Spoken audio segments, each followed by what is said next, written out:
वर्षा कृषि विश्वविद्यालय के सभी पदाधिकारीगण, कुलपति महोदय ओंकारनाथ जी, डॉक्टर सुशील प्रसाद जी, झारखंड सरकार के सचिव स्तर के अधिकारी रंजीत कुमार सिन्हा जी, जगन्नाथ जी, पंचगव्य डॉक्टर एसोसिएशन झारखंड प्रदेश अध्यक्ष मदन सिंह जी कुशवाहा और आज की सभा में पधारे हुए सभी गविष्ठ भाई बहन, बिरसा कृषि विश्वविद्यालय के सभी अग्रणी छात्रगण, छात्राएं, बहनें, माताएं,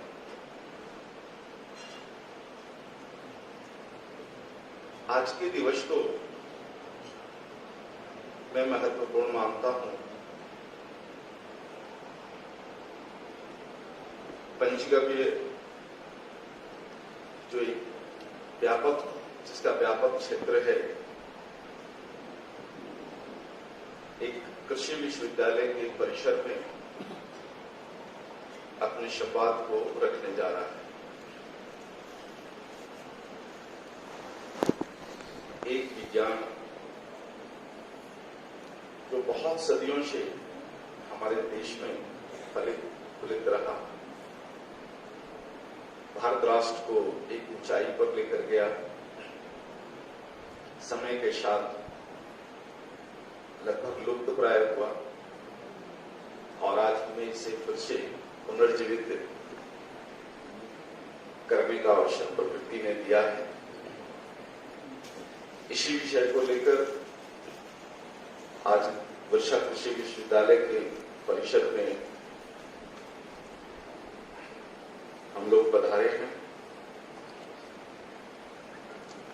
संपूर्ण कृषि विश्वविद्यालय परिवार का मैं आभार प्रकट करता हूं कि आपने इस विषय को समय के साथ महत्वपूर्ण समझा और हम लोगों को आप सभी के बीच पंचगव्य के विषय को रखने का एक अवसर प्रदान किया है।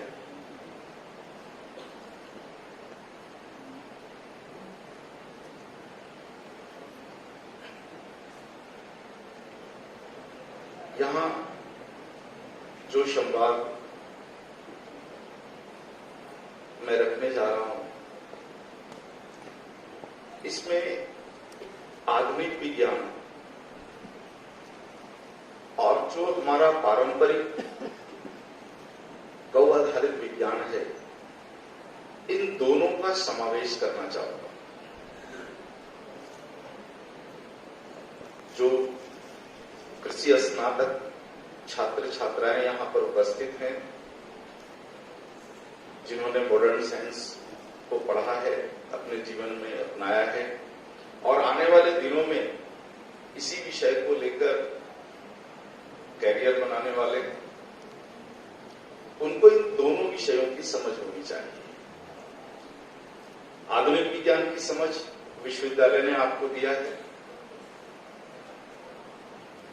और जो पौराणिक विज्ञान है, जिस विज्ञान के आधार पर भारत विश्व का श्रेष्ठ राष्ट्र रहा, उस विज्ञान की कुछ समझ जो मैंने पिछले 20 वर्षों में पाई है, इसे रखने का प्रयास करूंगा। मैं भी आधुनिक विज्ञान का विद्यार्थी रहा, अभियांत्रिकी विज्ञान पढ़ा हूं, लेकिन समय के साथ प्रकृति ने मुझे गाय के विज्ञान से जोड़ा। मेरा बचपन भी कृषि और गाय से जुड़े हुए परिवार के साथ रहने का समय प्रकृति ने दिया था और एक समय आया जब प्रकृति ने मुझे संपूर्णतः अपनी ओर आकर्षित किया। इसलिए इन दोनों विषयों पर मेरी कुछ समझ बनी है। आधुनिक विज्ञान और हमारा जो पौराणिक विज्ञान है, जिसको हम पारंपरिक विज्ञान भी कहते हैं, इन दोनों को तुलना करने का अवसर मुझे मिला। इसलिए मैं चाहूंगा कि आधुनिक विज्ञान के जो कुछ विषय हैं, इन विषयों के साथ कुछ तुलनात्मक अध्ययन जैसे विषय आप सभी के सम्मुख रखे जाएं। जीवन भर आधुनिक विज्ञान पढ़ने के बाद जब युवा अपने कर्म क्षेत्र में प्रवेश करता है, तब सबसे बड़ी दुविधा यही होती है कि जो कुछ भी पढ़ाई हमने पढ़ी है उसका इम्प्लीमेंटेशन नहीं होता।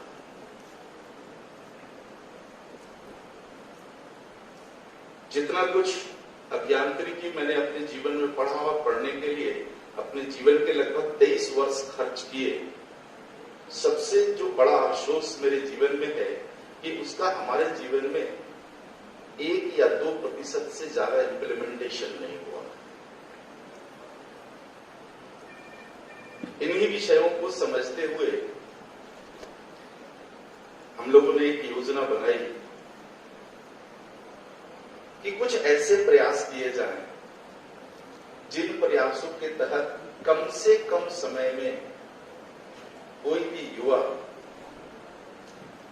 प्रायोगिक ज्ञान की समझ बना ले और एक ऐसा प्रायोगिक ज्ञान जिसका इम्प्लीमेंटेशन वह अपने जीवन में करे, स्वयं के जीवन के लिए, समाज के लिए और राष्ट्र के लिए।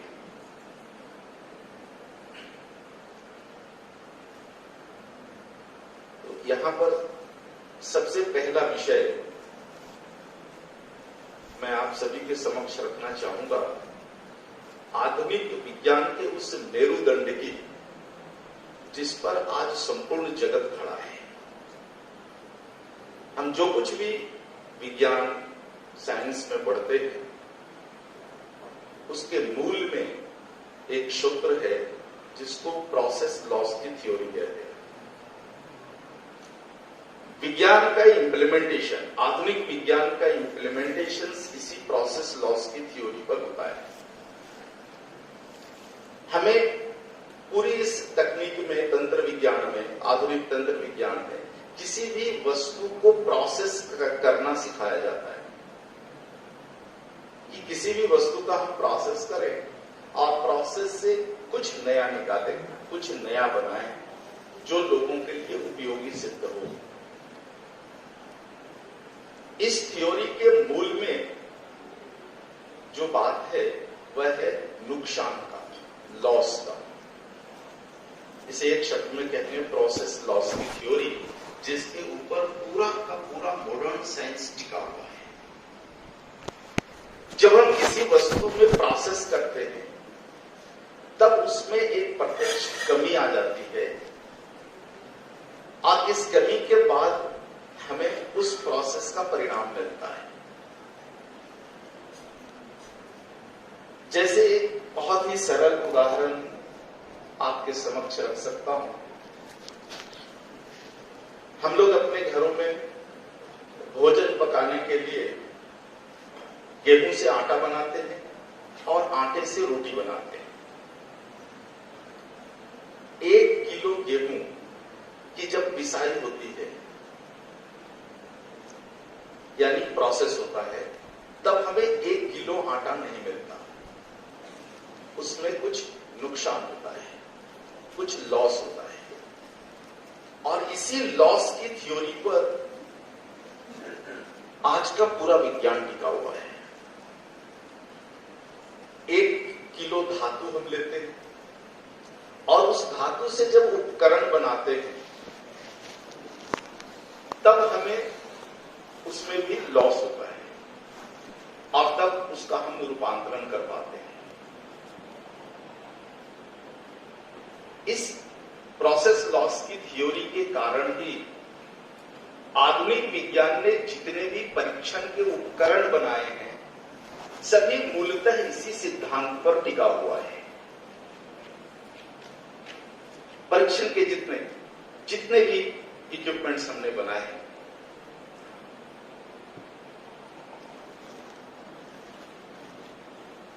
अर्थात आधुनिक विज्ञान कहता है कि किसी भी वस्तु को जब हम प्रोसेस करते हैं, उसका जब रूपांतरण करते हैं, तब उसके भार में एक प्रत्यक्ष कमी आती है।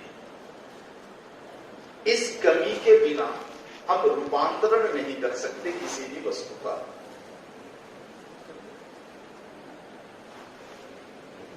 लेकिन प्रकृति ने कुछ ऐसी चीजें दी है हमारे बीच जिन्हें प्रोसेस करने से लॉस नहीं होता। यहां पर सबसे बड़ा प्रश्न है आधुनिक विज्ञान के साथ कि जिन वस्तुओं में प्रोसेस लॉस की थ्योरी नहीं लगती है, उन वस्तुओं का परीक्षण आप प्रोसेस लॉस के प्लेटफॉर्म पर कैसे कर सकते हैं।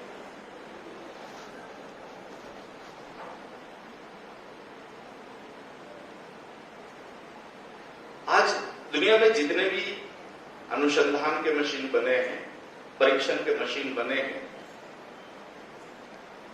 उन मशीनों में उन वस्तुओं का परीक्षण कैसे किया जा सकता जो प्रोसेस लॉस की थ्योरी से ऊपर है। लेकिन शायद ही आधुनिक विज्ञान को यह पता हो कि दुनिया में बहुत सारी ऐसी वस्तुएं भी है जो प्रोसेस लॉस की थ्योरी से ऊपर है।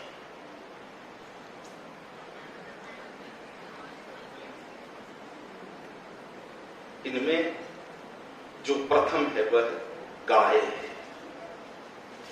गाय और गाय का विज्ञान प्रोसेस लॉस की थ्योरी से बहुत ऊपर है। इसलिए गाय और गाय के गपियों का संशोधन और परीक्षण आधुनिक विज्ञान के प्रयोगशाला में नहीं हो सकता।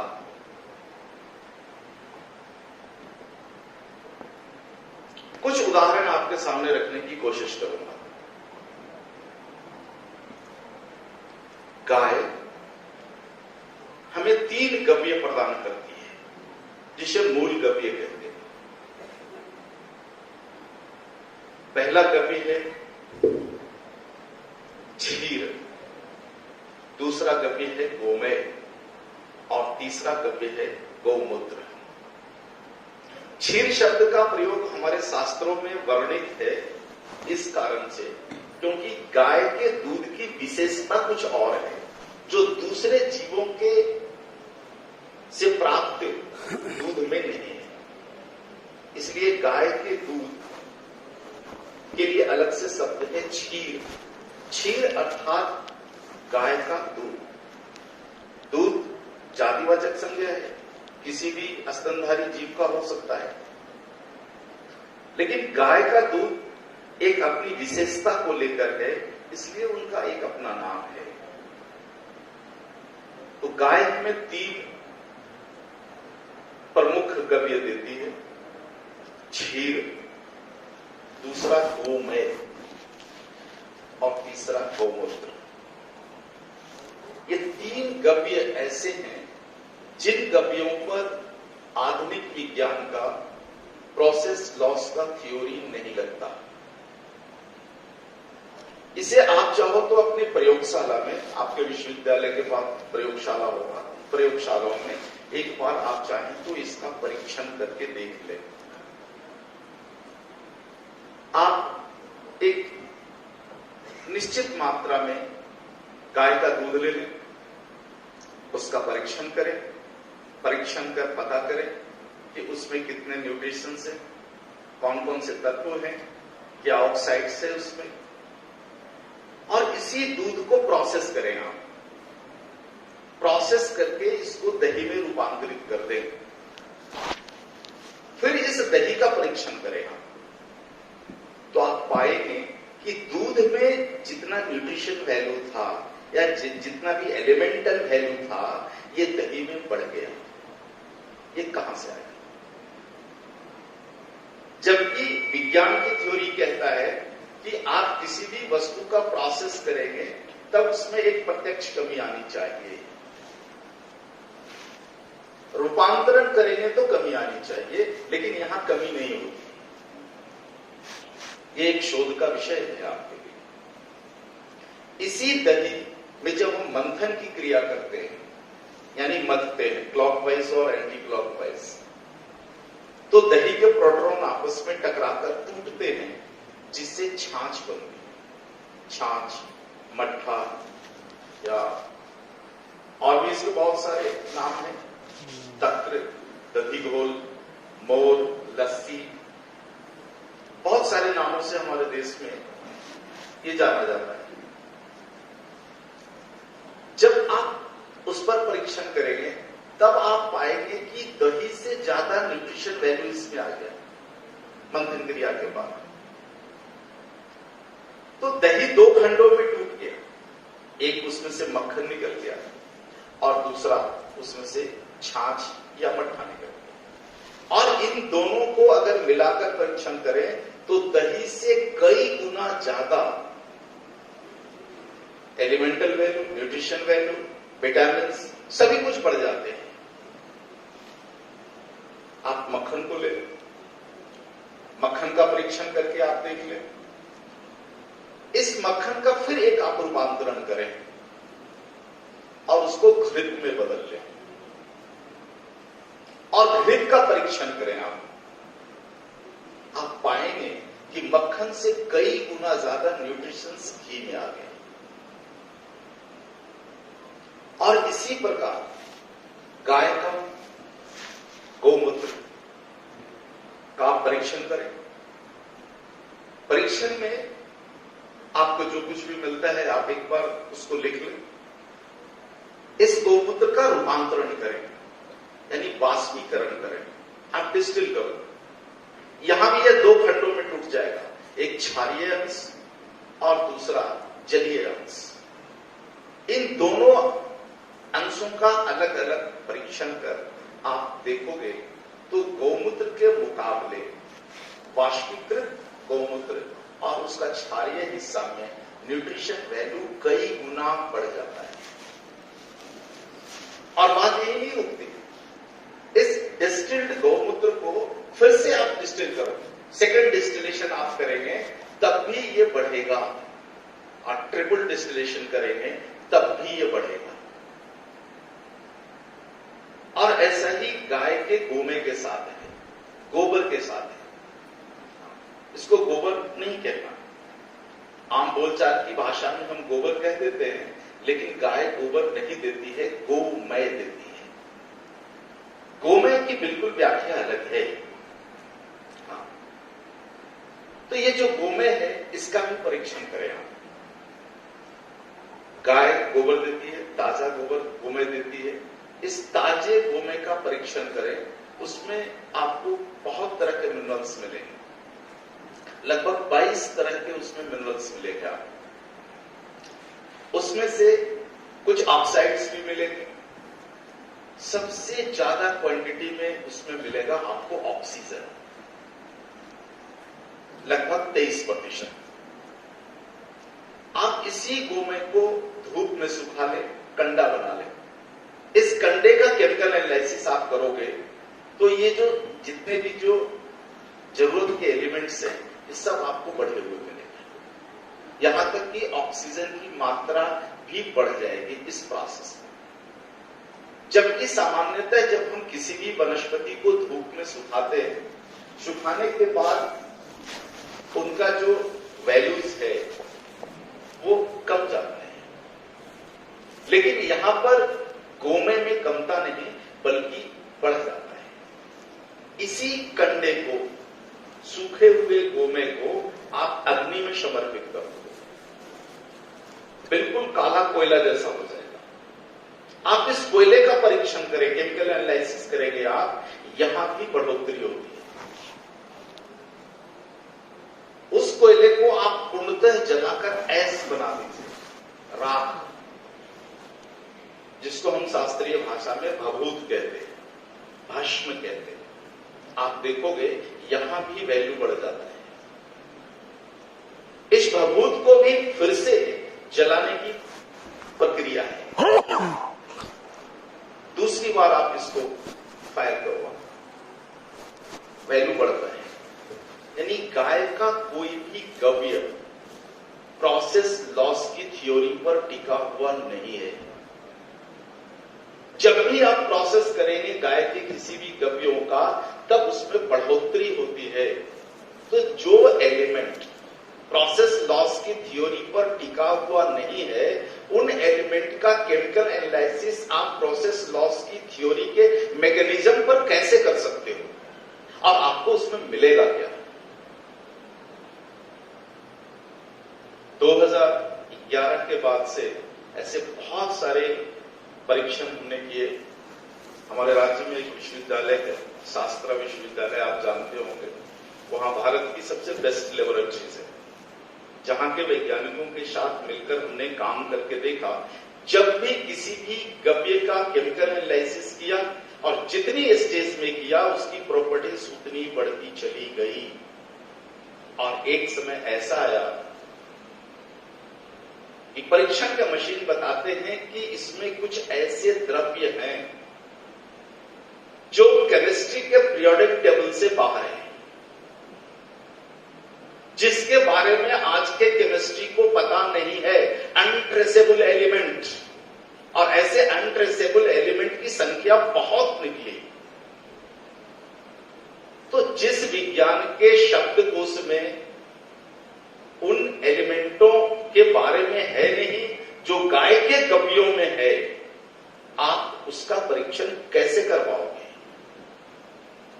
और यही एक मूल कारण मुझे लगता है कि जब भी कोई वैज्ञानिक गाय के गव्यों का परीक्षण करते हैं अपने प्रयोगशाला में, तब वो स्पष्ट परीक्षण नहीं हो पाता है। तो निश्चित रूप से आने वाले समय में या तो हमें आधुनिक विज्ञान की सामर्थ्यता को बढ़ाना पड़ेगा, या गाय के गव्यों के परीक्षण के लिए कुछ नए ऐसे प्रयोगशाला स्थापित करने पड़ेंगे जो गाय के गव्यों का संपूर्ण विवरण बता सके।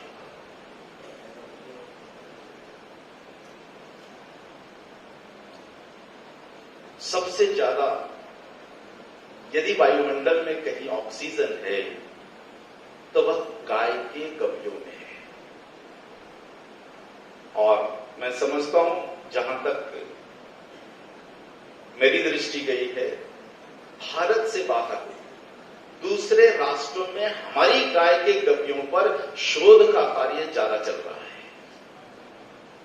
आज से 30 साल पहले रूस के वैज्ञानिकों ने यह प्रमाणित किया कि सबसे ज्यादा यदि ऑक्सीजन कहीं है तो गाय के खुद में। आज से 30 साल पहले, जब हम इसकी कल्पना नहीं कर सकते थे।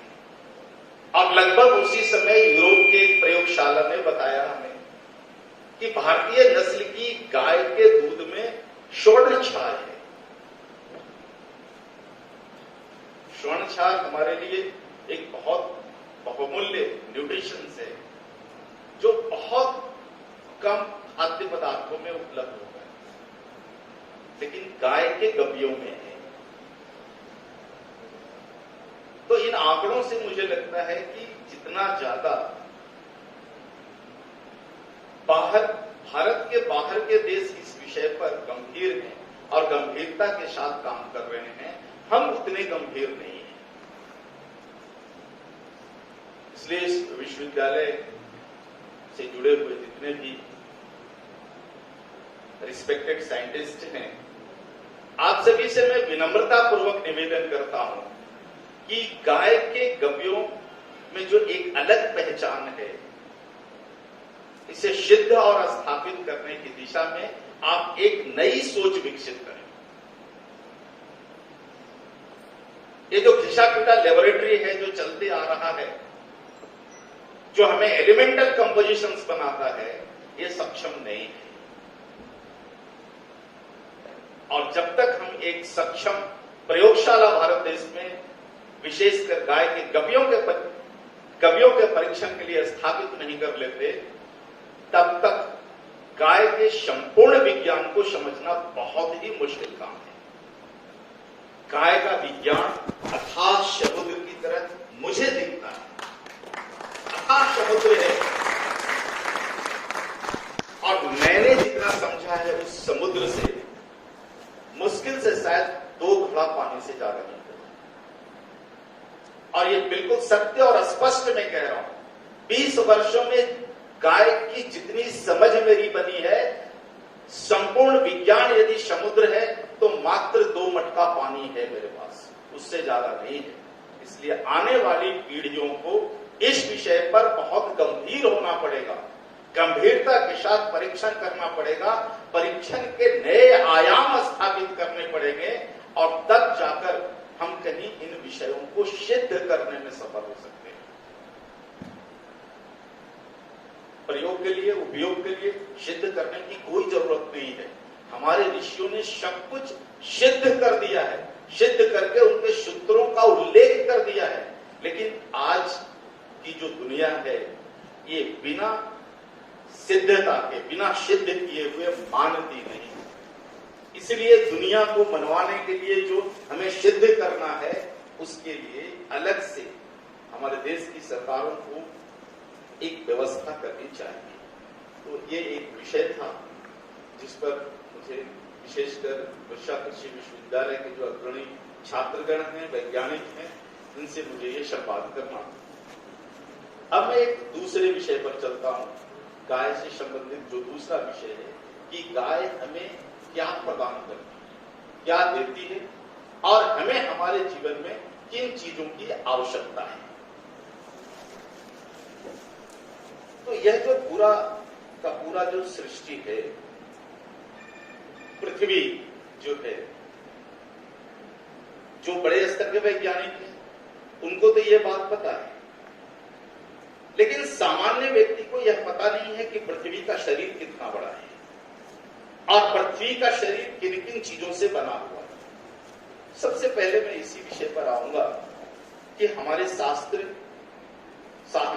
ने 23 लाख साल पहले स्पष्ट रूप से इस विषय को रखा। आज के विज्ञान ने भी इसे प्रमाणित किया है कि पूरा का पूरा जो पृथ्वी है या सौरमंडल के जितने भी ग्रह हैं, उपग्रह हैं और स्वयं जो सूर्य हैं, इनकी निर्मिति में 5 कंपाउंड एलिमेंट लगे हुए हैं, जिनको हम अपने शास्त्र की भाषा में महाभूत कहते हैं। महाभूत अर्थात इट्स कंपाउंड एलिमेंट। उसमें मिट्टी है, जल है, अग्नि है, वायु है और आकाश है। और इन 5 की निर्मिति एक से ही हुई है, एक ऊर्जा से ही हुई है इन 5 की निर्मिति। इसलिए इन 5 को जब हम तोड़ते हैं तब अंततः हम उसी ऊर्जा के पास जाते हैं। तो पृथ्वी का संतुलन इन्हीं 5 के संतुलन में समाहित है। हमारे शरीर का संतुलन इन्हीं 5 के संतुलन में समाहित है। और किसी भी जीव जगत की संख्या हमारे यहाँ शास्त्रों में 84 लाख कही गई है। वनस्पति है तो सभी वनस्पतियों का शरीर, सभी जीव जगत का शरीर, सभी ग्रहों का शरीर, उपग्रहों का शरीर और स्वयं सूर्य नारायण का शरीर, सूर्य का शरीर, इनमें 5 कंपाउंड एलिमेंट लगे हुए हैं। और जब इनका संतुलन बिगड़ता है तभी कोई विपत्ति आती है, तभी कोई संकट आता है। पृथ्वी पर तभी संकट आता है जब इनके कंपाउंड का संतुलन बिगड़ता है। हमारे शरीर में कोई व्याधियां, कोई रोग तभी आता है जब हमारे शरीर के इन महाभूतों का संतुलन बिगड़ता है। जैसे उदाहरण के लिए यदि मैं रखूं कि हमारे शरीर में 22% मिट्टी तत्व है, soil element 22%, water element 68% to 70% है और दूसरे शेष में दूसरे हैं। अगर इसका संतुलन बिगड़ जाए, मिट्टी तत्व 22% से बढ़कर के 25 हो जाए, 27 हो जाए, 30 हो जाए, तो हमारे शरीर में कुछ समस्याएं उत्पन्न होती है जिनको रोग कहते हैं। ये बढ़ भी सकता है और घट भी सकता है। जैसे 22% मिट्टी होना, अगर ये घट करके 15% मिट्टी रह जाए तो सॉइल डिफिशियंसी के सारे रोग हो सकते हैं। पानी अगर हमारे शरीर में कम गया तो वाटर डिफिशियंसी के रोग हो सकते हैं। बढ़ गया तब भी रोग हो सकता है, घट गया तब भी रोग हो सकता है। तो शरीर को अगर संतुलित रखना है तो प्रकृति ने जैसा शरीर दिया है उस हिसाब से हमें अपने शरीर के इस एलिमेंटल कंपाउंड को संतुलित करना ही पड़ेगा और उसी रूप में करना पड़ेगा जिस रूप में प्रकृति ने दिया है। हमारे शरीर के अंदर मिट्टी का जो स्वरूप है, जो टाइप है, वही हमारे लिए कारगर होगा। हमारे शरीर में जिस प्रकार का जल है, इसी प्रकार के जल के ग्रहण करने से हमारे शरीर का जल संतुलित होगा, दूसरे तरह से नहीं।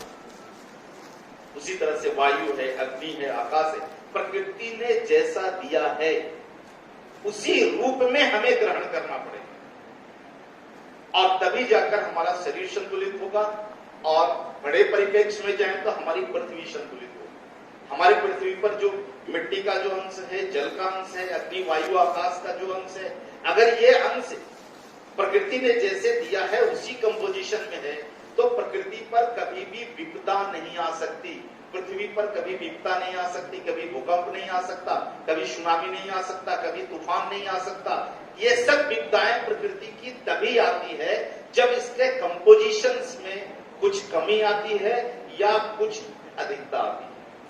ये प्राकृतिक रूप से भी हो सकता है और कृत्रिम रूप से भी हो सकता है, मनुष्य के द्वारा जनित भी हो सकता है और पृथ्वी खुद अपने संतुलन के लिए ऐसा कर सकती है। ये चीजें कहीं जाती नहीं। पृथ्वी के गुरुत्व में रहने वाला एक एक कण अपनी गुरुत्व को छोड़कर कभी नहीं जा सकता है। एक भी एटम्स कभी भी अपने जो ग्रेविटी को छोड़ के बाहर नहीं जाएगा। एकदम दिमाग से निकाल लो, जल का बूंद बूंद बचाइए, पानी का बूंद बूंद बचाइए। इस सौरमंडल में कौन सी ऐसी शक्ति है जो पृथ्वी के गुरुत्व में रहने वाले जल के एक एलिमेंट को इसके गुरुत्व से बाहर निकाल दे? संभव नहीं है।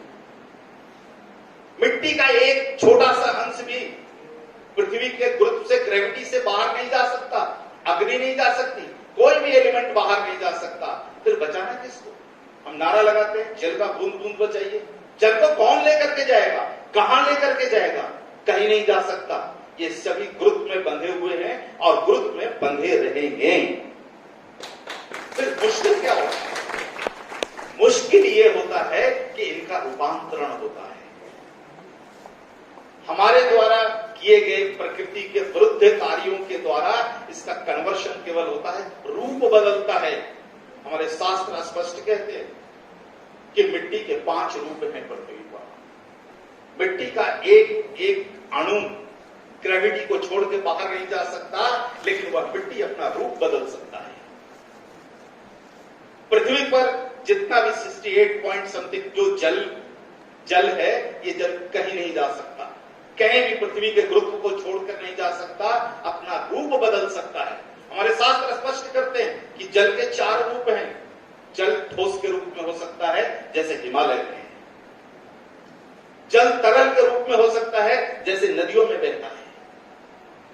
जल वाष्प के रूप में हो सकता है, जैसे वायुमंडल में। जल मेघ का रूप ले सकता है, जैसे बादलों में। 4 रूपों में जल हमारी पृथ्वी पर रहेगा। एक मॉलिक्यूल्स इसका बाहर नहीं जा सकता।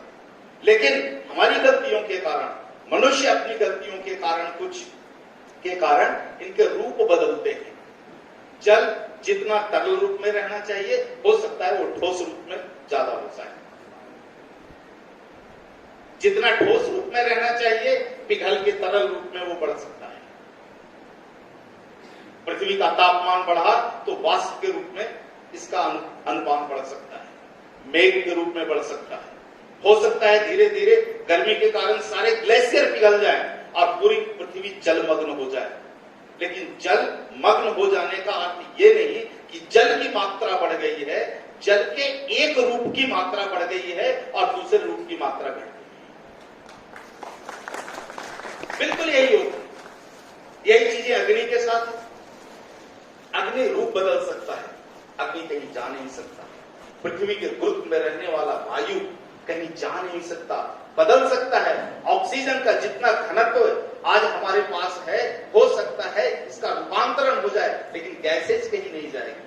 हो सकता है ऑक्सीजन हमारे पास जितना है घट करके घट जाए और दूसरी गैसेस कन्वर्सन होकर के बढ़ जाए, ऑक्सीजन कार्बन में बदल जाए, हो सकता है, हो रहा है धीरे धीरे। लेकिन गैसेज कहीं नहीं जाएगा, वो कहीं न कहीं किसी न किसी रूप में रूपांतरित होकर के पृथ्वी के इसी गुरुत्व में रहेगा। जब हमें अपनी जनसंख्या बढ़ानी है, जब हमें कुछ विनाशकारी विकास करने हैं, तो इन महाभूतों का, इन कंपाउंड एलिमेंटों का जो है रूपांतरण करना ही पड़ेगा।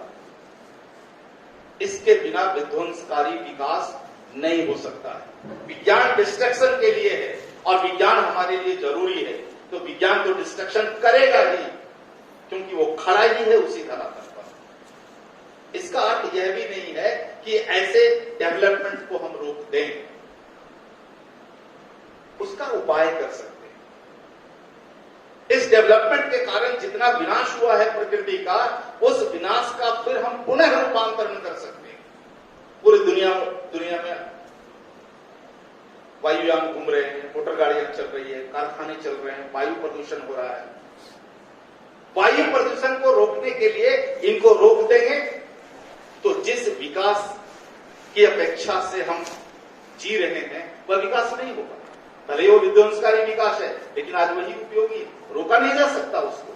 लेकिन जितना हम पॉल्यूशन कर रहे हैं, चाहे तो मनुष्य उसको फिर से रिवर्स कर सकते हैं। जितनी गर्मी हम पैदा कर रहे हैं, चाहे तो उसको फिर से हम रिवर्स गियर में डाल सकते हैं। और पृथ्वी पर यह विज्ञान सदियों से चलता है। आप सतयुग से लेकर के और द्वापर के अंत तक देख लो, कलयुग के पहले चरण तक आप देख लो, ऐसे कन्वर्शन में महारथ अगर किसी देश को था तो वह भारत देश को था। इसीलिए भारत देश ने दुनिया के हर विज्ञान को जन्म दिया है। हर विज्ञान का जनक भारत इसीलिए है क्योंकि भारत को इस बात की महारत थी कि विकास के लिए जो हम विनाश कर रहे हैं उसको रिवर्स करना, और उसके मूल में गाय। भारत देश के पास जो गाय है ये रिवर्स गियर देने वाली है। आप विनाश करो वो विकास करें, आप एयर पॉल्यूशन करो वो वायु का शुद्धिकरण करें, आप वाटर पॉल्यूशन करो जल का शुद्धिकरण करें, आप मिट्टी का प्रदूषण करो वो मिट्टी का शुद्धिकरण करें, आप अग्नि का प्रदूषण करो अग्नि का शुद्धिकरण करेगी, वायु का शुद्धिकरण करेगी, और यहां तक कि आकाशीय तत्वों का भी शुद्धिकरण कर देती है। और इसी कारण से, इसी मूल कारण से हमारे भारत के महर्षियों ने नियम बनाए कि हर गृहस्थी और हर घर के पास गाय होनी चाहिए, क्योंकि हर गृहस्थी पॉल्यूशन करता है। हर गृहस्थी अपना जीवन, अपने परिवार का जीवन पॉल्यूशन करके खड़ा कर दिया है। जीना है तो गाड़ी चाहिए, वाहन चाहिए, जीना है अनाज चाहिए, जीना है स्नान करना है, कपड़ा धोना है, पानी का खर्च होगा, पानी का प्रदूषण करेंगे, कुछ भी ना करो तो श्वास तो लेना ही पड़ेगा, और श्वास लेंगे तो ऑक्सीजन को जला के कार्बन बनाना ही पड़ेगा। तो प्रकृति ने तो हमारा जीवन ही दिया है पॉल्यूशन करने के लिए। लेकिन हमारे पूर्वजों ने एक विद्या निकाली कि हम जितना पॉल्यूशन करेंगे उतना शुद्धिकरण करेंगे। 1 रुपया हमने कर्ज लिया, 1 रुपया वापस कर दिया, कर्ज कितना हुआ? 0। हम भारत के लोगों ने, हमारे पूर्वजों ने जितना विकास के लिए पॉल्यूशन किया है उतना शुद्धिकरण किया। गाय मदद की है उसने। प्रकृति ने गाय को इसी काम के लिए भेजा कि सृष्टि में जो 84 लाख जीवों का जीवन है, उनके जीवन से जितना नुकसान पृथ्वी को हो उसकी आप भरपाई करो। पंच महाभूतों का जितना विनाश हो रहा है उसकी भरपाई करो। तो गाय सदियों से भरपाई करती आई है। इस तथ्य को अगर और गहराई के साथ खंगालना है तो मैं आपसे निवेदन करूंगा कि ऋग्वेद के कुछ सूत्रों पर आप जाओ, उनमें से एक सूत्र है, यतो गा वस्तुतो वयम्। यह संपूर्ण सृष्टि और इस सृष्टि में जो जीव जगत है और वनस्पति जगत है, उसका अस्तित्व इसलिए है क्योंकि धरती पर गाय है। हमारी और आपकी कोई कल्पना नहीं हो सकती यदि गाय पूर्णतः इस धरती से विलुप्त हो जाए, पूर्णतः इस धरती से गाय विलुप्त हो गई तो हमारे द्वारा जितने भी महाभूतों का प्रदूषण किया जा रहा है, उसका शुद्धिकरण करने वाला न तो कोई वनस्पति है और न ही कोई जीव जगत में।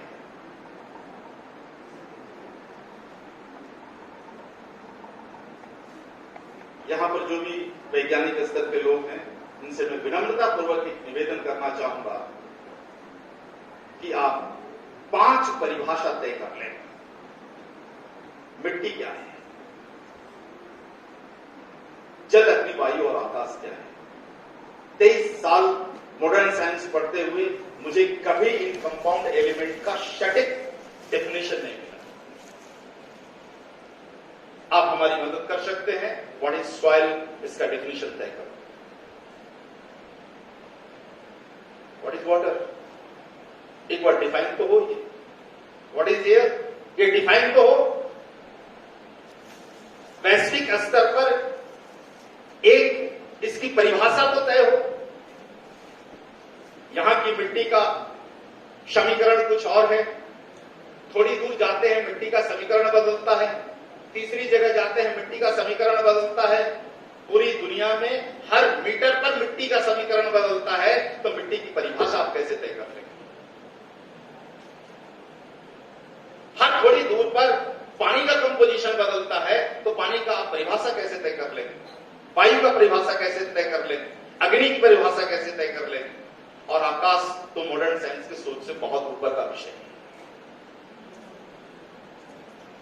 मुझे 23 साल के अध्ययन में कहीं भी सटीक ऐसा उदाहरण नहीं मिला जो वैश्विक स्तर पर उसकी मान्यता मिल सके। लेकिन आप यहीं पर यदि गाय की बात करो तो इन 5 का वास्तविक, प्राकृतिक, बायोटिक स्वरूप गाय के पास है। गाय का गोमेद इस सृष्टि का शुद्ध मिट्टी तत्व है। गाय का गोमेद इज प्योर सॉइल। गाय के गोमेद का जो कंपोजिशन है, यही कंपोजिशन शुद्ध मिट्टी का है।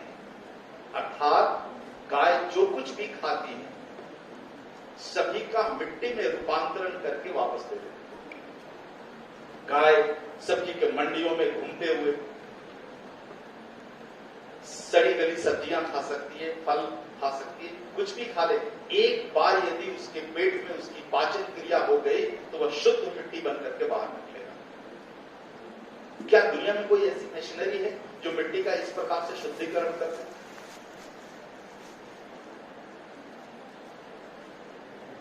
गाय जब जल पीती है और अपने 2 गपियों के माध्यम से जब वो बाहर निकालती है क्षीर और गौमूत्र, तब दोनों में शुद्ध जल तत्व प्रदान करते हैं। गाय का जो क्षीर है, जिसको दूध कहते हैं, उसमें 84%, 84% शुद्ध जल है। आपको इस सृष्टि में अगर कभी भी अपने लैब में कभी भी शुद्ध जल की जरूरत पड़े तो आप भारतीय नस्ल की गाय के दूध का डिस्टिलेशन कर लेना, उसमें से 84% आपको प्योर वाटर मिलेगा। वो सृष्टि का शुद्ध जल है और इसका समीकरण कहीं नहीं बदलता। आप चाहो तो रांची की गाय का ले लो, दिल्ली की गाय का ले लो, तमिलनाडु की गाय का ले लो, कहीं की गाय का ले लो, ये समीकरण कहीं नहीं बदलता। इसलिए यह जल का वैश्विक समीकरण हो सकता है। और ऐसा ही मिट्टी है, कुछ मात्राएं घट बढ़ सकती है लेकिन एलिमेंटल कंपोजिशन कभी नहीं बदलती।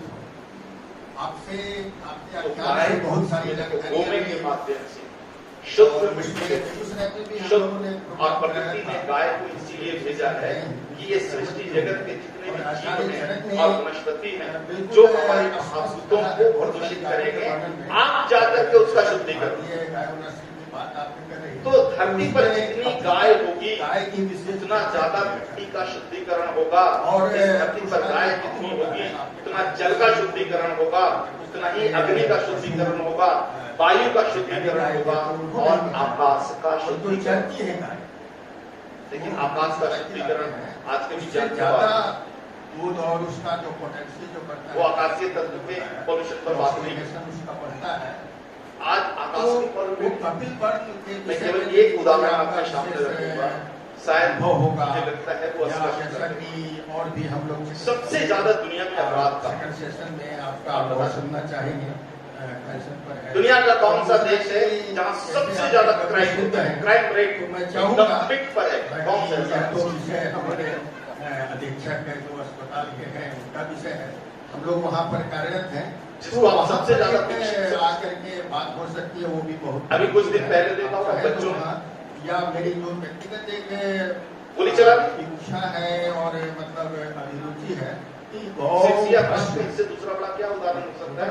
बनाने जहाँ की की क्या किशोर कोई बच्चों के विशेष हाथ में विधि पिस्तौल। है या सिर्फ कोठे को जला लिया या उसको अमेरिका का कोई भी एक ऐसा गांव बता दो जिस गांव में जेल नहीं तो हो। ऐसा हो तो उसकी कुछ चर्चा करके हम लोग को अरे भारत में और जिला स्तर से नीचे जेल नहीं हो। आपके आवश्यक है जो भी है और अमेरिका में हर गांव में वहाँ जेल हम लोग इसका रोगियों पर प्रयोग अब करें। कल्पना करो तो ज्यादा हमारे देश के हम लोग मुकाबले अमेरिका में कितना ज्यादा है। तो 1/4 population always in jail in America।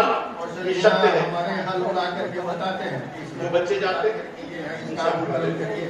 तो अमेरिका की 1/4 जनसंख्या कभी भी जेल में रहती है। बहुत विज्ञान, बहुत विकसित है, बहुत एजुकेशन है। बहुत बहुत धन्यवाद अपराध कहाँ से? आपने जो है अपराधी चरक का नाम दिया है। तो चरक जी के बारे में एक सूत्र मैं रखूंगा जिसको बाद में घाटवर्धन जी ने जो है अपभ्रंश में अनुवाद किया था कि जो घोर हिम्मत था पूरी दुनिया में दो तरह के शांति जीरा नमक मिलाए हमारे शास्त्रों भी में बढ़त है समय रोग जली जाए। एक प्रकृति जनित और दूसरा प्रकृति। जब मैं आपसे बात कर रहा हूँ जो इससे जो ध्वनि तरंगे निकल रही हो रही है ये यानी प्राकृतिक। सूर्य उदय से पहले जो लेकिन जब कोई मट्ठा पीता मशीन है, चल रहा है, छाछ ये पीता पंखा है, चल रहा है, जीरा नमक मिला करके निकल रही है। बल बुद्धि दोनों बढ़ती है, समय रोग जली जाए फिर यहाँ तक सब जल के खत्म होगा। हमारे आसपास इस कभी पर प्याज चाहिए छाछ मिल जाए तो, लेकिन दुख इस बात का है कि इसी भारत की माताओं को आज छाछ ज्यादा बढ़ जाती है तब उस आकाश के नीचे जो रहने नहीं वाले बात। लोगों की चेतना विकृत होती है। छाछ हमारे यहाँ देखो कन्याकुमारी और से यही हुआ। विकृति का शिकार कन्याकुमारी अमेरिका में मोर बनता है हमारे यहाँ, उससे ऊपर आ जाओ बजीगा देखो बनता नीचे है, क्या तक्र बनता है, ताक बनता है, उड़ीसा आते आते दही गोल बनता है, आपके बिहार में आते आते मट्ठा बन जाता है और पंजाब जाते जाते लस्सी हो बन नहीं जाती है। सकता, भविष्य में भी नहीं हो सकता। होती एक तो नहीं। गाय वहां के आकाशीय एक नहीं है, सब अलग अलग है। और ये अपराध है। मट्ठा बनाने की कला अलग है, दही गोल बनाने की कला अलग है, लस्सी बनाने की कला अलग है, ताक लेकिन छाछ प्रकृति ने बनाने कुछ की ऐसा कला बनाया अलग है है कि वहाँ कभी के भी भूगोल के हिसाब से। अमेरिकन देशों में या यूरोपीय बिहार के लोगों गाय को कैसे हुई नहीं मट्ठा पीना चाहिए रही तो नहीं मट्ठा ही गाय बताया। को जो रहने का भूगोल है वो मध्य रेखा से नीचे का भूगोल है। तो दुश्मनी ना और इसीलिए आप देखोगे दक्षिण एशिया में सबसे ज्यादा गाय की वाहन संख्या इसलिए रख रहा हूं, भारत है कल्पना करो या कि भारत से हमारे जो निकले हुए जो दूसरे देश हैं वो है इन भूगोल के हिसाब से हमारा चीजों पड़ोसी को महादेश अफ्रीका तैयार है। किया। अफ्रीका के पास बहुत सारी जो है इस नस्ल की गायें हैं और दूसरा जो दूर का पड़ोसी है दक्षिण अमेरिका।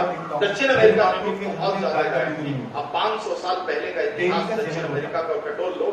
दक्षिण अमेरिका, भारत की अफ्रीका कोई भी और डेयरी भारतीय सभी भारत के आसपास के देश यानी पुराना भारत यही क्षेत्र था जहाँ पर गाय होती थी। क्योंकि मैंने सारे भारत के क्षेत्र का डेयरी भूगोल है, का गाय के एनालिसिस करके देखा है, सारे डेयरी सोडियम लॉरेल सल्फेट नाम का उसके जहर उत्तर मिलाते के हैं भूगोल और में गाय हाइड्रोजन नहीं रह पेरोक्साइड सकती। जहर वहाँ के वातावरण को गाय और ये नहीं दोनों कितना खतरनाक केमिकल है किसी भी लेकिन आप दक्षिण अमेरिका ने केमिस्ट से पूछ लो। गाय इस शरीर के अंदर यदि हाइड्रोजन पेरोक्साइड चला अफ्रीका जाए, में भी सोडियम मिला। लॉरेल सल्फेट चला जाए तो सबसे पहली बीमारी होती है कैंसर।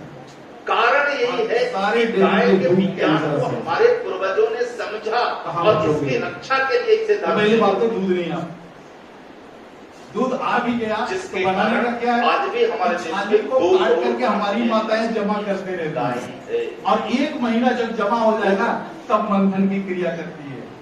कुछ नहीं बचता उसमें, ना तो आपको घृत मिलता है और ना उससे छाछ मिलता है, ना उससे विज्ञान से हट करके इसका जो प्रोसेस है का विषय आपको कि गाय का दूध कभी भी सूर्य की अनुपस्थिति में निकालते हैं, यानी प्रातः काल निकालना है तो सूरज उदय से पहले निकालो, शाम में निकालना है तो सूरज अस्त के बाद निकालो। को लगभग और उस दूध को गर्म करने के लिए कितना ताप चाहिए, टेम्परेचर, ये आपका स्टोव का चूल्हा नहीं बता सकता, गाय के गोबर का कंडा नहीं बता सकता।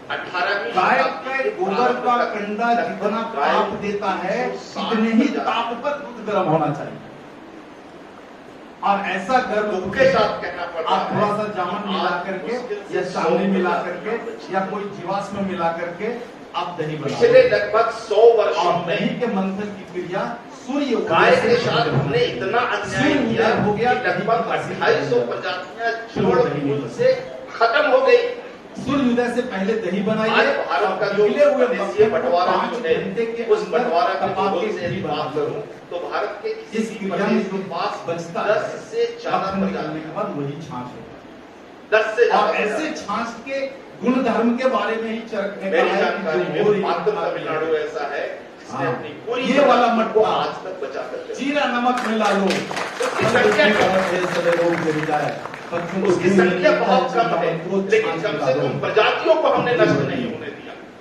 अब छाछ यदि मैं बात करूं उस पुराने बिहार का जिसमें बिहार और झारखंड सम्मिलित था, दूसरी जो बात उस समय के भी दस्तावेज कहते हैं कि इन प्रदेशों में पुराना जो बिहार है इसमें भी 12 से ज्यादा यदि गाय को उठा ले और गाय के गब्बियों का एप्लीकेशन कर ले तो हम अब ये पूरा प्रदेश 2 खंडों में टूट गया, बिहार और झारखंड। और उसके साथ कहना पड़ रहा है कि बिहार ने एक भी अपनी मूल प्रजाति की रक्षा नहीं की है। बिहार के किसी भी एक मूल प्रजाति का नाम आप बता दो और उस गाय को पूरे बिहार बनाने की जो क्रिया है, इस क्रिया पर बहुत प्रयास किया। एक सबसे पहली बात है कि शुद्ध अस्तित्व में नहीं है, लेकिन उसी के मुकाबले उसी से निकला हुआ झारखंड प्रदेश कम से कम 4 से 5 प्रजातियों को बचा के और यह जो 4 से 5 प्रजातियां आपने बचाई है, आपके किसानों ने बचाई है, आपके ग्रामीण लोगों ने जो बचाई है, ये आपके प्रदेश का मूल धन है। इसकी जांच करने की क्रिया है कि उपयोगिता और इसका महत्व जब आएगा तब आप गर्व से कहोगे अभी भी हमारे पास 4 पर उलट लें। यदि गोबर चिपक गया इसका गाय की ये गुण वाला नहीं है, या और यदि ये गुण वाला शुद्ध गोमय है 2013 से लेकर 2016 तक गोबर मैंने बहुत दौरा किया। आप पे उलट लो, आपके प्रदेश का समझ लो पूर्ण औषधि आपके प्रदेश के शहरों का दौरा ऐसे तो मैंने गोबर नहीं किया है, को आप आपके पास प्रदेश की टोकरी में के आधे से अधिक प्रखंडों का दौरा हमने किया है। नहीं और तो वहां से एक आंकड़ा हमने हो निकालने जाएगा की कोशिश और केवल की। मात्र उस आंकड़ा को आज आपके सम्मुख रखने की मैं तो कोशिश आप करूंगा। बांस के टोकरी में जब गाय और गोबर वो आंकड़ा है गाय का और झारखंड प्रदेश के भूगोल के साथ आपने संबंध ऐसे ही सुखा गया। तो और हमने जो ऐसे है सूखे हुए गोमे में ये थोड़ा सा शरीर घी डाल करके आप शुरू किया कहाँ से? यानी जला के क्योंकि मेरे मन में एक बात इस आई रात में कि जब सम्मिलित रूप से बिहार और 55% ऑक्सीजन तो इस प्रदेश में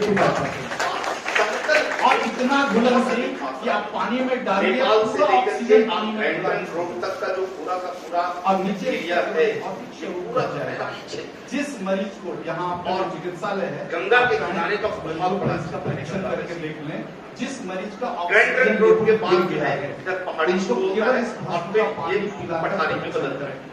अधिक से अधिक तो मेरे मन में एक बार ऑक्सीजन लेवल बिहार प्रदेश का दौरा करते हुए एक विषय मेरे मन में आया कि जब इस बिहार प्रदेश के आप चाहे तो गंभीर वायरल है और देखिए ये तो हमारे तो बिहार के समय से पठार सेवा सुनते हैं ये आप केवल क्योंकि आपका जो पठार है समुद्र से 2000-2500 फीट ऊंचा और है यहाँ चिकित्सालय और जैसे ही हम समुद्र से ऊपर जाते हैं पानी का स्तर नीचे गिरता है। अनुराव जी कितने लोग तैयार हो सकते हैं पठारों पर बहुत अच्छी खेती नहीं होती और आप चाहे पठारों पर बहुत अधिक मात्रा में पानी की उपलब्धता नहीं संकल्प है पठारों पर बहुत ज्यादा वायु का ध्यान को संकल्प के साथ ऑक्सीजन की कमी होती है यहाँ पर।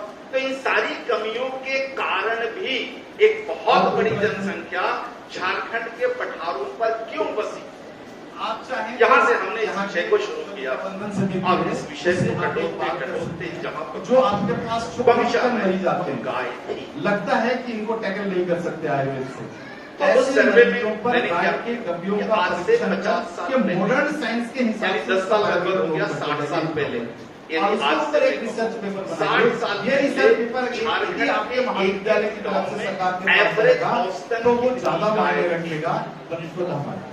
और झारखंड के एक गांव में औसतन भूमि तो का ऐसे जल, रिसर्च भूमि के प्रोग्राम नीचे यदि जल आपके कितना नीचे जहाँ था, हो इस आंकड़े में को यदि इकट्ठा कुछ जरूरत पड़ती है मैन पावर तो पाया गाय की गब्बियों को समझने वाले लगभग तो निश्चित एक रूप से गांव हमारे एक नहीं अनेक 30,000 की संख्या में भारतीय तो नस्ल यदि कुछ प्रश्न है गाय तो आप का रखें संवर्धन या फिर आप सभी एक का गांव बहुत में आभार जितने भी विशेष लोग आभार थे, तो मैं उन सबके घरों की विश्वविद्यालय गाय और परिषद का उनके बछड़े बछड़ियों की संख्या तो दोबारा औसतन दूसरी बात 3,000 है वो यहाँ पे अभियान का और पानी का स्तर समय दिया मात्र आपने ध्यान दिया 7 है। से 10 फीट, एक बार फिर से पूरे 10 फीट विश्वविद्यालय मैंने अपनी आंखों से उस सर्वे के दौरान देखा है कि एक व्यक्ति सुबह अपने घर से निकलता उदास फावड़ा लेकर के और आधे दिन में धुआं खोद लेता था और आधे दिन के बाद दोपहर के बाद 2 कट्ठा बैगन की खेती पटा के आता था। शरीर का भूमि तत्व है कृषि के मामले में इतना ऊंचा राज्य शरीर का स्वास्थ्य शायद ही भारत में कोई होगा। तो ये आज से 60 आपको साल गाय का पहले का गोबर इतिहास आपको या बताऊं। गाय का भाष्म आपके या भस्म जल का सेवन करना पड़ेगा, इसमें से लाभ और मिलेगा। फिर 10 साल बाद क्या स्थिति, उसके 10 साल आप बाद चाहो क्या तो कच्चा गोबर खा लो, उसके फिर 10 साल बाद क्या स्थिति हुई सुखा के गोबर का और कंडा पिछले को 10 साल चूर्ण बना पहले लो आप, तक के सारे उससे आंकड़े काम हमने होगा। निकाले गाय के तो गाय गोमय की के संख्या किसी भी स्वरूप का आप सेवन करेंगे एवरेज तो आपको 150 इससे लाभ मिलेगा। जिन गांवों में के कारण होने 3,000 वाला रोग है गाय स्पाइनल कोर्ड की बीमारी, होगी, रीढ़ की वहाँ हड्डियों गाय की बीमारी, की बैक पेन, करके पीठ का दर्द, घुटने का दर्द, 150 कमर का रह दर्द, गई ये सब और सॉइल पानी डेफिशिएंसी के कारण होता है। 100 इन सारी बीमारियों में नीचे ये आपको गोमे काम आता है। तो इन दोनों आंकड़ों को लेकर के एक ग्राफ हमने और ग्राफ में मैंने देखा कि ये दोनों का पानी के स्तर का नीचे गिरना और गायों की संख्या का नीचे गिरना रेल की पटरी की तरह समानांतर यह सांख्यिकीय रिपोर्ट में बता देता है कि गाय का संबंध गर्भ जल भूमि के जल के साथ जैसे जैसे गायों की संख्या बढ़ी है वैसे वैसे गर्भ का पानी नीचे गिरा।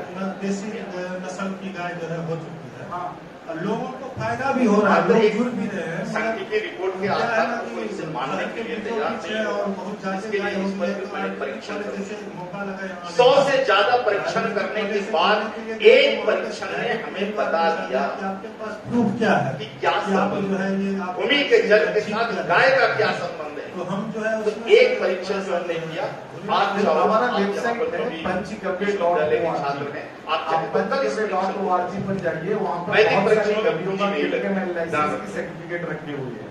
आप चाहो तो बिना एक पूंजी के बार परीक्षण करके उस पर कोई आप हमारा कॉपीराइट आपके नहीं पास है, कोई भारतीय भी नस्ल अच्छे की गाय काम के लिए उसका आप भारतीय नस्ल की गाय का 1 किलो गोबर ले सकते हैं, बिल्कुल शुद्ध भारतीय नस्ल की गाय और उसको जो है मिला करके बेल करके एक बार बना लो कैंडल जैसे ये पेड़ है इस तरह का आप जो है बना दो और उसको धूप में सुखा दो। धूप में सूख जाएगा, पानी उसका पूरा वाष्पीकरण हो गया, अब सूखा ये गोबर का डंडा गोमे का डंडा बचा। अब आप एक काम करना है, एक थाली में बहुत सारे गाय का उस थाली में आप 200 या 300 ml या 500 ml पानी डाल दो कुछ कार्य कर रहे और उस पानी के ऊपर इस गोबर के कैंडल को रख दो नहीं होती है। इस तरह से शराब पकड़ी और उसे देखते रहो। इस तरह से मादक कुछ पदार्थ ही घंटों में थाली का सारा पानी ये गोबर का कैंडल खींच कर ऊपर ले जाएगा विदाउट एनी इलेक्ट्रिसिटी विदाउट इस गौ को भी तो बचाना होगा जो कटने के लिए बाहर जाते हैं ये देखो और मांस में जाती है पूरा कटने। और हमारे उर्दू के बच्चे इस पर परीक्षण करते रहते हैं। तो हमारे इस साल गुरुकुल के बच्चों ने एक नया परीक्षण ये जो गोबर का कैंडल बनाया इसके लिए भी इसे छेद करके धुआं बना दिया आपका प्रश्न और थाली में पानी रख करके कैंडल को रखा 5 से 6 घंटे में ये पूरा जो थाली का हमारा पानी इसी में आ गया ये गोबर पानी आ गया। का जो नेटवर्क है वो हम कोशिश कर रहे हैं हम लोग की गाय की उपयोगिता को बढ़ाना। यदि गाय उपयोगी हो गई गोबर के पास तो जिंदा गाय प्रतिदिन 500 रुपए देती है, तो कोई भी व्यक्ति उसका रखने के लिए लौट नहीं। पानी को अगेंस्ट गाय ग्रेविटी इसीलिए कत्ल हो रही है क्योंकि गाय की उपयोगिता हमने जैसे नहीं की है। दीपक गाय की और उपयोगिता कपास का हमने संबंध है, औषध में कर दिया, घी नीचे होता है, कृषि क्षेत्र में कपास कर दिया, होता है, गुरुकुलों में कपास कर का दिया, एक जन्मजात ऐसे विभिन्न गुण है, जगह कर किसी दिया और lubricant लोगों को ये जैसे पता चल गया ऊपर कि गौ जिंदा का गाय दिक्कत हमें है। प्रतिदिन 5000 रुपया दे सकती है। बताओ किसी की ऐसा हिम्मत ही करेगा उस गाय को काटने गाय की? के गोमे के पास तो है, हम लोगों का प्रयास पानी यही को है कि against जीवन के gravity सभी भेज आयामों देंगे। में गाय को लाभकारी, आप चाहो उपयोगी बड़े से बड़ा गोबर का बनाने खाद बना की लो दिशा में काम करो और क्षेत्र बड़े में। से बड़े पानी में रखो। क्योंकि सारा बारह बल पानी से तो हम को 70 साल से गाय को बचाने की कोशिश कर रहे आगे हैं, पर लेकिन आगे क्या बचा पाए हम? गड्ढे में पानी 1947 के बाद लगभग 150 प्रजातियां पूरी तरह से नष्ट हो गई भारत की। ये अब वो ज्ञान प्रजातियां हैं नहीं। झारखंड के पूर्वजों के इसलिए पास हमारा विचार था। हुआ कि वो एक वर्ग अपना काम करता रहे उनको और गाय की मालूम था उपयोगिता कि पर इस अलग से पठार काम पर होना पानी चाहिए। कैसे उगाना। तो हमारा जो नेटवर्क है वो गाय की इसलिए पठार उपयोगिता पर पर काम बसे। करता है और इसलिए इसके उस विषय लिए पर और राजनीतिक विषय अधिक पर से मैं अधिक बोल नहीं संख्या सकता। में गांव में गाय रखने की परंपरा थी। जगत को मालूम कि झारखंड की गायों के थन में दूध बहुत कम होता है, लेकिन आप अपने पूर्वजों से एक सवाल करके देखना कि जब गाय आपकी दूध नहीं देती थी तो आप अपने घर में 100-150 गाय किसके लिए रखते थे? क्या कारण था? ये सारे सवाल हमने आपके पूर्वजों से करके ये सर्वे रिपोर्ट तैयार किया और 2017 में आपकी सरकार को मैंने पत्र लिख करके चेताया कि आपका जो ये झारखंड हरा भरा है, आपके पूर्वजों के पास जो पत्थर पर धान उगाने की जो टेक्नोलॉजी है, पठार में पानी उगाने की जो टेक्नोलॉजी है, ये गाय के कारण है। और गाय अगर विलुप्त हुई तो ये झारखंड एक दिन रेगिस्तान में बदल जाएगा, कोई नहीं रोक सकता इसको। इसलिए इस हरित प्रदेश की प्रकृति को बचाकर रखना है। आपके पास केवल एक उपाय है, आप अपनी नस्लों को बचा लो। जो 4 से 5 नस्लें आपके पास बची हुई है, कई तो खत्म हुए, जो बची हुई है कम से कम इनको बचा लो। देखो, आपका तो पूरा प्रदेश हरा भरा वो लोग कहते हैं कि दूध नहीं वरना देना चाहिए या एनिमल प्रोडक्ट जैसी हालत ईरान, इराक और अफगानिस्तान उनके बारे में 2 चीज कहूंगा। वह भी पहली बात तो कि 9वीं शताब्दी के पहले तक हरा भरा प्रदेश और दूसरी था, बात जो आज हालत गौ वंश हुई है को खत्म कहीं करने का ऐसा ये न हो अभियान कि है। हमारा देश भी रेगिस्तान में बदल जाए। मैं कहता हूँ शताब्दी मैंने आपको कौन सा सरकार ऐसा को व्यक्ति है जिसने अपनी माँ का दूध नहीं पिया होगा?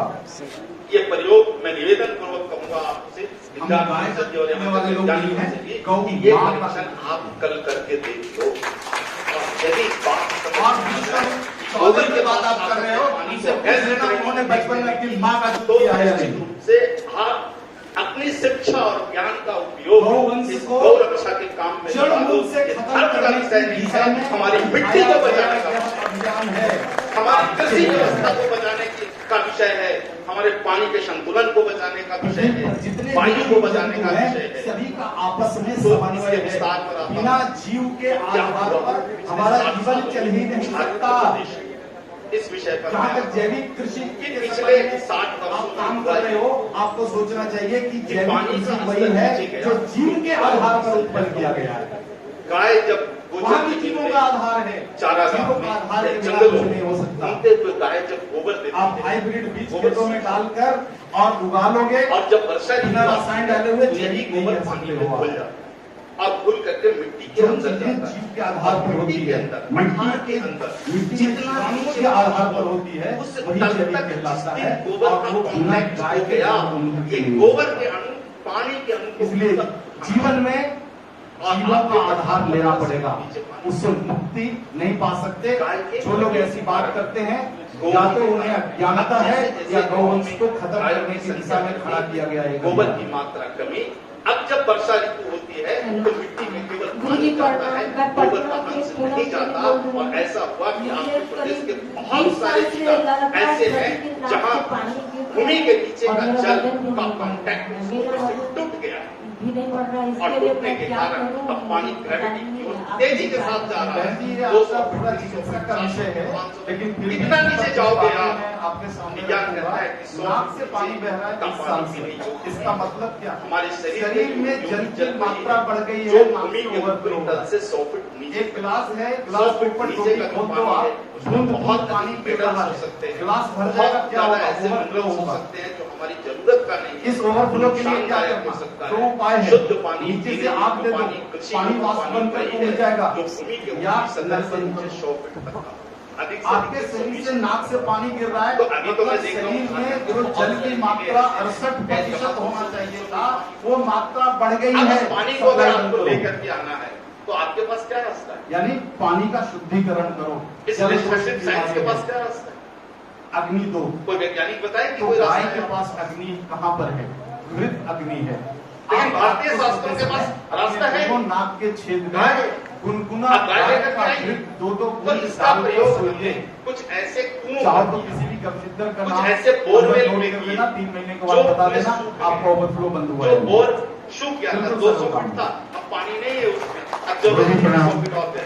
गुरु जी मैं अमित तिवारी छपरा बिहार तो से। मैंने अपने प्रदेश के कुछ मैं जिला अभी छपरा जहाँ से ऐसा हूँ। संकट है, गुरु जी मैं ये जो कांचीपुरम जिला में विश्वरूप रहता राय हूँ, चौधरी के बारे में जो बताया है वो निहायत ही जहाँ पर गलत ऐसी है। बहुत सारी उन्होंने समस्या, स्पष्ट तो ऐसे शब्द बोर कहा पर था हमने एक इसका बार प्रयोग कि करना जो शुरू गाय किया के शरण कि में गोबर है, और गोमूत्र वो के कभी भी रस मेरे को शरण उसमें में नहीं नियमित आ रूप से डालना शुरू किया। बिल्कुल बहुत सुंदर बात है। कुछ बोर और बात कुएं वो जो एक साल में कभी पे जो भी स्पीच की है कुछ में 2 साल लगा, वो कुछ में 3 अपने साल लगा। भारतवर्ष कारण वही 100 में कि से जिस 98 कुएं या बोर व्यक्तियों को का पता नहीं है बोर के नीचे गाय का है जल जितनी दूरी पर गाय था कौन सी चीज है? वहाँ उतना समय लगा, समझ और में जहाँ है। कम इसलिए था वो कम समय उस में। मोटो को लेके उन्होंने स्पष्ट कर दिया कि आप तो ये विज्ञान है गाय का, दूध दही और मक्खन इसी सब कारण से गाय को बसाकर ये मकसद नहीं था। हमारे पूर्वज एक बात झारखंड की कि पठारियों आपने पर अलग कर दिया, सामान्य व्यक्ति तो और सबसे इसी अलग कारण है। से इस पठार पर भी आपको जनसंख्या स्टेटमेंट में स्पष्ट कहना चाहिए कि तो भारतीय यदि नस्ल हमें की अपनी गाय का जनसंख्या को दूध, दही, और घी, जनसंख्या के मक्खन, लिए गोमूत्र इन सोर्स को अमृत बचा है करके और रखना दूसरी का जहर है। तो स्पष्ट रास्ता कहना तो चाहिए। एक ही है,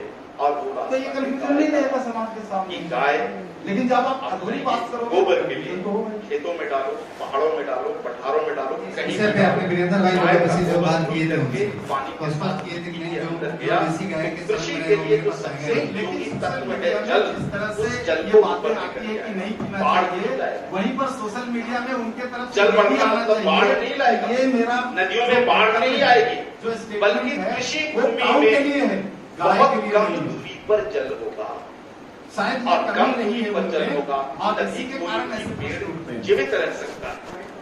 कोई भी तो यदि आप उनसे जुड़े हुए हैं भूगोल तो मैं विनम्रता रेगिस्तान पूर्वक में कहूंगा इसीलिए बदलता कि है। आप उनसे कहें कि हरा इसका हरा प्रदेश जो है रेगिस्तान वो में स्टेटमेंट इसलिए सोशल बदलता है मीडिया कि में भूमि का कि जल ये मेरा नीचे व्याख्यान गाय पर जो लागू पेड़ नहीं होता, पर काऊ जितना पर होता होता है है। उसकी जड़ें उतनी नीचे होती 100-150 से ऊंचा कोई हाँ जी, पेड़ मुश्किल से, गौमूत्र पीने तो की उसकी विशेष जड़ें भी विधि 100-150 है। फीट तक जाती है। 16 कंडीशंस वो भूमि के नीचे 100 से 150 और फीट उस में आधार ये पर चल रहे हैं, सकते तो हैं। उसको अब खींच 16 करके नहीं वो लेकिन चिपक मूलभूत सकता चीजें है। कहूंगा। कल्पना करो शुद्ध कि भारतीय नस्ल किसी की भी गाय हो, प्रदेश में गाय की अवस्था यदि 3 वहाँ साल के से अधिक हो, भूगर्भ का जल तो 5 घंटे 100 कम से कम फीट से चलने वाली नीचे गाय चला हो। गया अगर सामान्यतः गाभन गाय एक हो, ही पेड़ तो उसका जिंदा गर्भ है।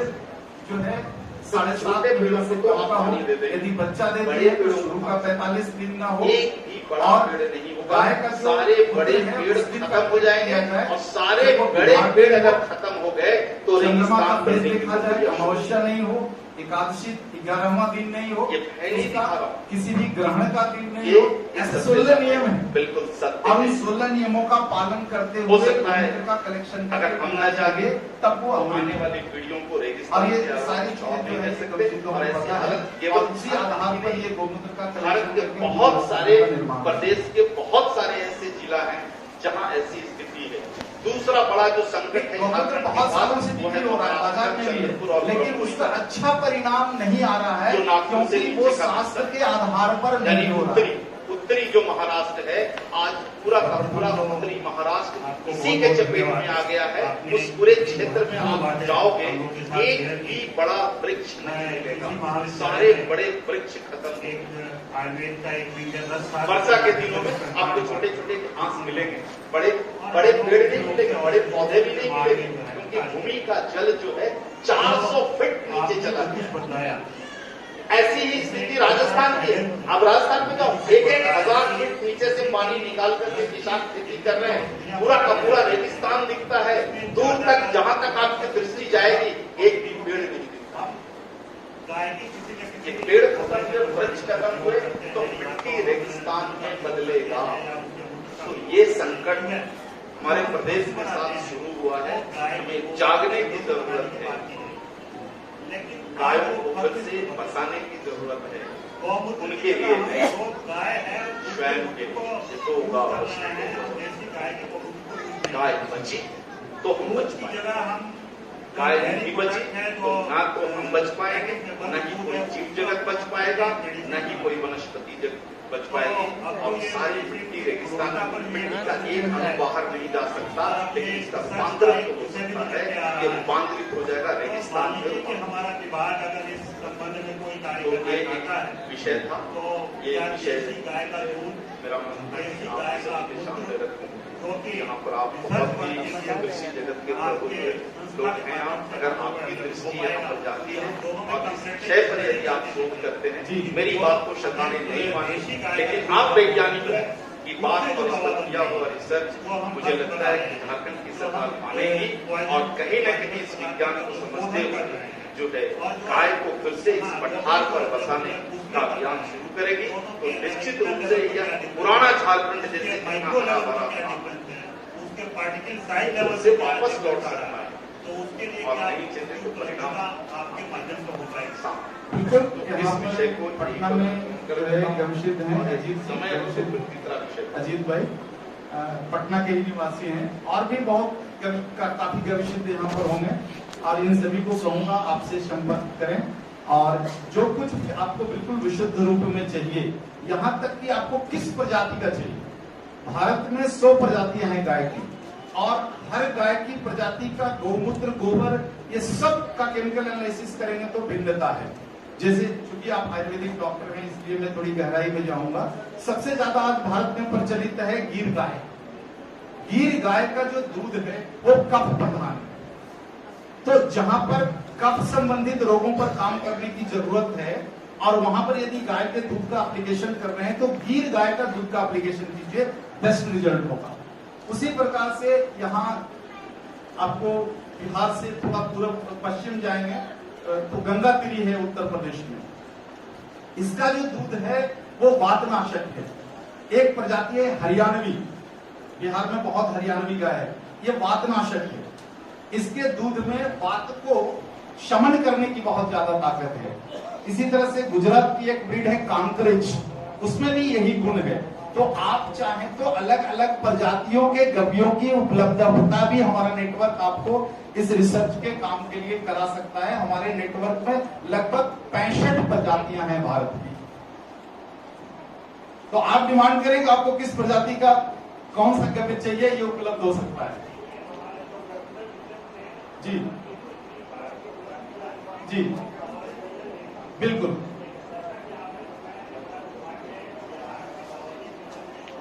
जी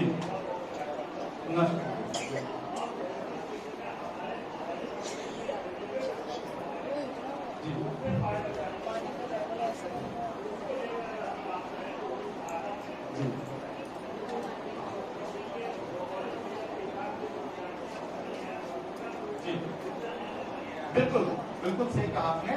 तो बिहार से सटा हुआ जो भाग है उसमें आपको, जैसे आप गंगा के किनारे हैं, तो गंगा बेसिन का जो भूगोल है इसमें पाई जाने वाली गाय है गंगा तिरी, जो आपको बनारस के आसपास में मिलती है। तो आप चाहें तो अपने यहाँ गंगा तिरी के गव्यों का एप्लीकेशन कर सकते हैं। दूसरा, गंगा बेसिन से थोड़ा नीचे आप जाते हैं तो पहाड़ी क्षेत्र शुरू हो जाता है, वहां की प्रजाति है मगही, जो ज्यादातर आपको झारखंड के जंगली क्षेत्रों में छोटी छोटी गाय मिल जाएगी, उसका भी एप्लीकेशन कर सकते हैं। ये 2 प्रजातियां आपके लिए यहाँ लाभकारी सिद्ध हो सकती हैं।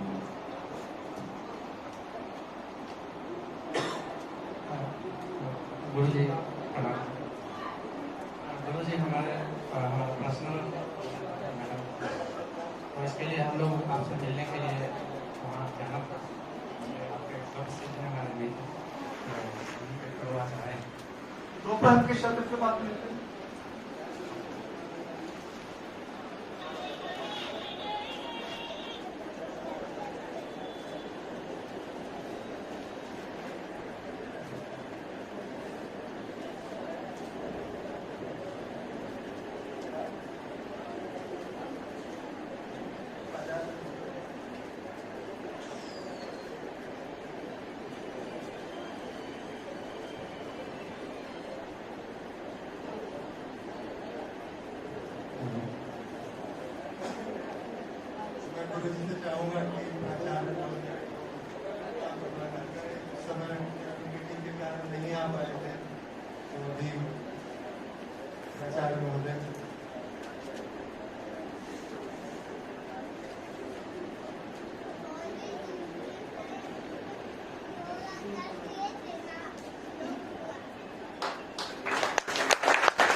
हमारे बीच माननीय प्राचार्य महोदय उपस्थित हैं और मैं विनम्रता पूर्वक आपसे अनुरोध करूंगा कि राय और पंचकर्ते का जो विषय है इसके ऊपर आपसे कुछ प्रकाश करना है।